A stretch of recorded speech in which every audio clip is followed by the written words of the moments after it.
নির্বাচনের ফল ঘোষণার পর থেকে উত্তরের রাজনীতিতে ভাঙন অব্যাহত। এবার জলপাইগুড়ির ময়নাগুড়ি 1 নম্বর ব্লকের দমনৌহিনী 1 নম্বর গ্রাম পঞ্চায়েতে বড় সড় ধাক্কা খেল তৃণমূল কংগ্রেস।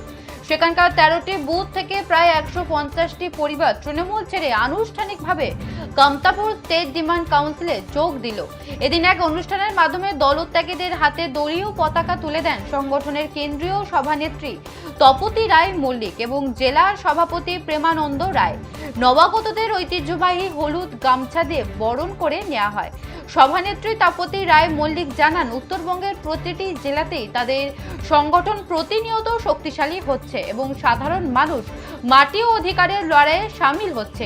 একই সঙ্গে তিনি কেন্দ্র সরকারকে হুঁশিয়ারি দিয়ে বলেন, আইকনিক লিডার কামতারত্ন জীবন সিংহের সঙ্গে কেন্দ্রের প্রস্তাবিত শান্তি চুক্তি দ্রুত কার্যকর করতে হবে, অন্যথায় আগামী দিনে জনগণ ব্যালটের মাধ্যমে এর যোগ্য জবাব দেবে।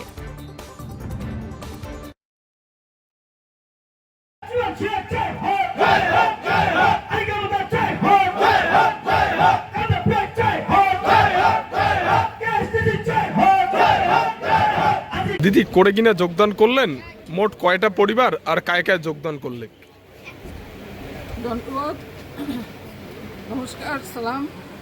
আজি এটা উত্তর মৌগামারি দমনি 1 অঞ্চল 16-68 বুথের 13টা বুথের বিভিন্ন নেতৃবৃন্দ এই 16-68 বুথ আজকের সভাটা আছে।